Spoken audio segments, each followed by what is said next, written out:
Hello everyone, it's Miss Thompson here, wanting to talk to you about nominalisation and writing analytically.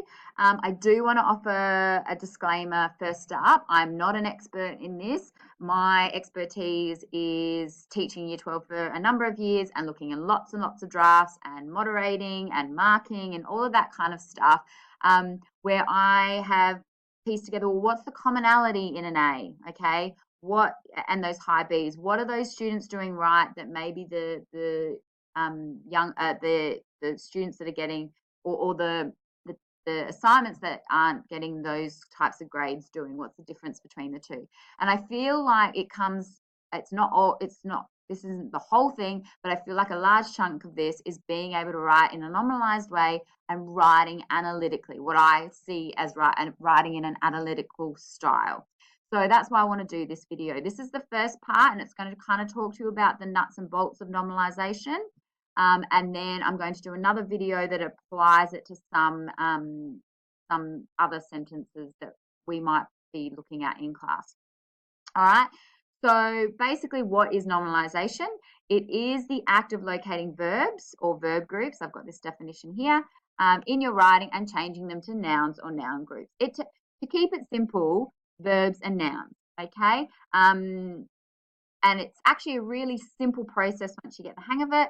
And once you do it, you will notice such a change in your writing and your ownership over your editing. You'll be able to edit your work so much better, I feel. So this is just a reminder of a bit of grammar stuff. Verbs are, at primary school, you may have been taught that verbs are action words. So running, I remember just seeing pictures of running, reading, jumping, all of those things. And it's not just ing words, but they are those action words, those words that describe action. Verbs aren't just that, but that's a good kind of way, especially in what we're talking about, to remind yourself if you ever get stuck. Verbs can also describe other things, and I guess the other thing, other actions and maybe state of mind or moods, occurrences, that kind of stuff. And this is probably the biggest one that I see, or variants of this verb to be in students' writing. So that's just something to keep in the back of your mind as well. Nouns are names of things. I remember primary school being told people, place, or things, and that's kind of the thing that kept in my head. And I've got just some examples here. So advice, religion, her mum, and mum. I'm only just doing that because I always like to remind students of the difference between a proper noun and a noun. When it's the name of something, it has that capital letter. So you've always got to think about how that's in the sentence. But that's another thing just to think about while you're there. So if you just keep in your mind what are verbs, what are nouns, that's also really helpful. But you might have an innate idea of what those things are. Nominalisation, why do we do it? It just makes your writing so much more fluent and precise. Just that simple act of changing verbs to nouns makes your writing much more precise, much more analytical. And the main reason for that is because it takes the focus off the action of what you're discussing, and it makes it more into an action, making the action more a concept or idea, which is showing that higher order thinking. So particularly in English, you can't write about the text in a descriptive way. It's what we call descriptive analysis. It's one of the performance standards that makes it a C. Okay, descriptive analysis is a C, a descriptor of a C level. Okay, so you really don't want to be writing in a descriptive way when you're talking about text, and more so when you write in a nominalized way, it is more like you're writing as if it's more conceptual. In other words, a theme or an idea, and that hits those high B's, A performance standards for analysis and knowledge and understanding particularly, and of course the application for your expression. Okay, your expression becomes more fluent and precise. So it is a real powerful tool to be using to increasing your grades in English and in your writing. So just to show how simple it can be sometimes, I've just got a table here that shows you the words.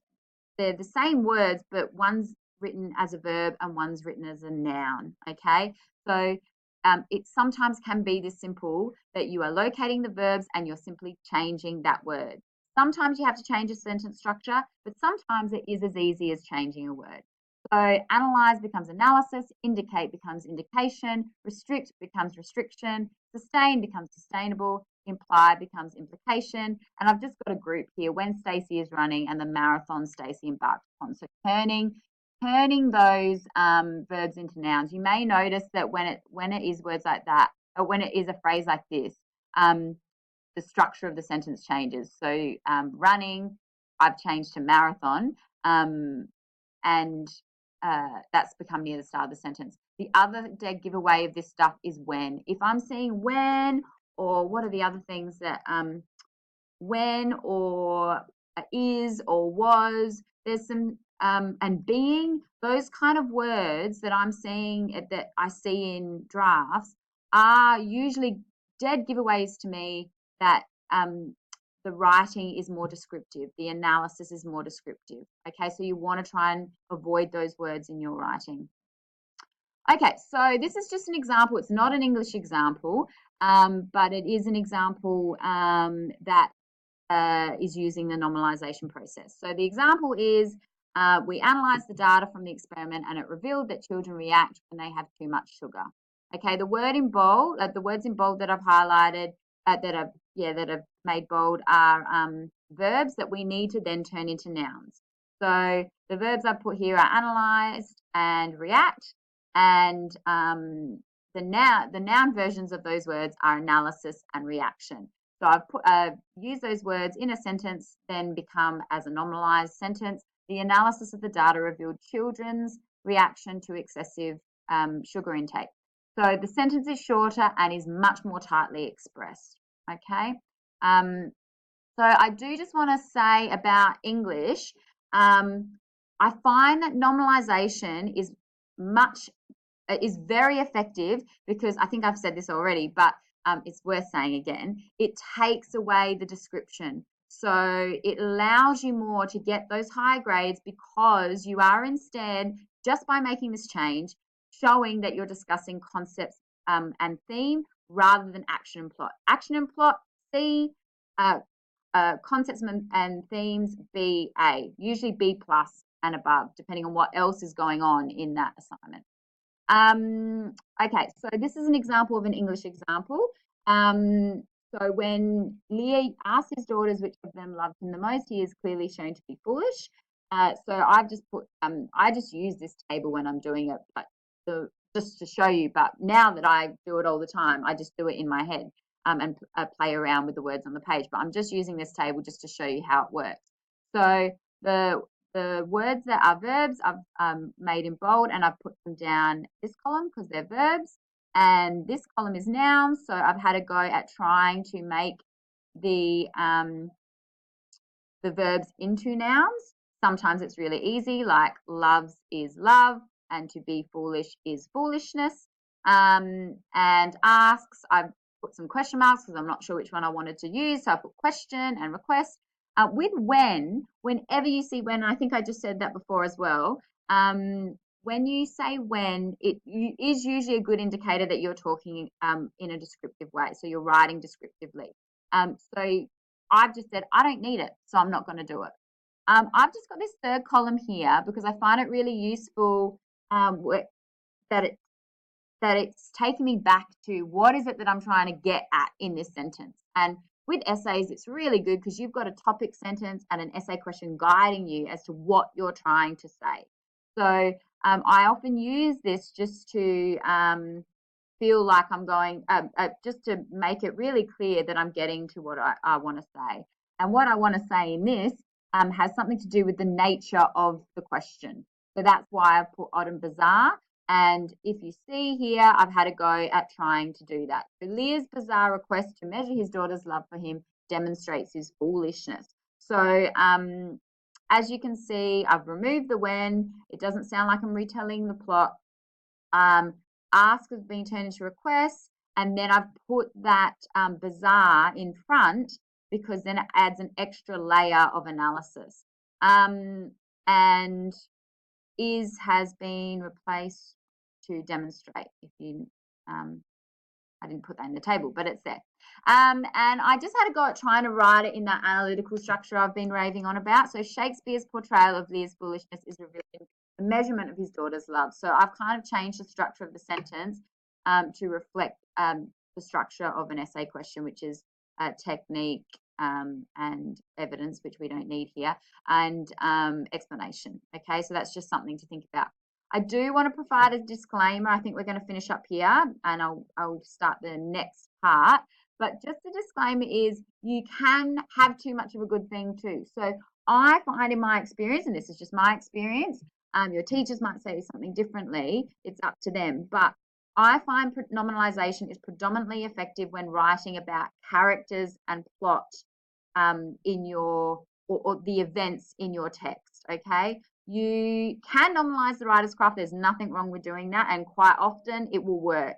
But I find that if you do it all the time, so every time you make reference to the author's use of technique or their effect of the technique, what they're doing with that technique, sometimes if it's nominalized, every time it's nominalized, it can feel like it's a bit overused and monotonous. Powerful writing has different rhythms and cadences. It should feel different. There should be almost like this pattern that you're reading, like that you can feel when you're reading a text. That's why we get you to read your work out loud, because you can really notice a disruption to that pattern or something that messes with that pattern, doesn't sound quite right, and you can change it. The other thing though is if you're finding that the pattern is the same all the time, it's very boring, it's very overused, and sometimes nominalisation can do that. So that's just my word of advice, I guess, is definitely use nominalisation all the time when you're talking about the events of your text or the goings on of your text. But if you're, and the evidence of your text, but if you're talking about but yeah, you can vary it up with the authors. We do put nominalized version of descriptors in your word bank, so you definitely can use them. I'm not saying you can't, but maybe just vary it up to make it more powerful. All right, so this is the end of this part of the video, and I will do another part that goes through some V for Vendetta examples. Thanks, guys.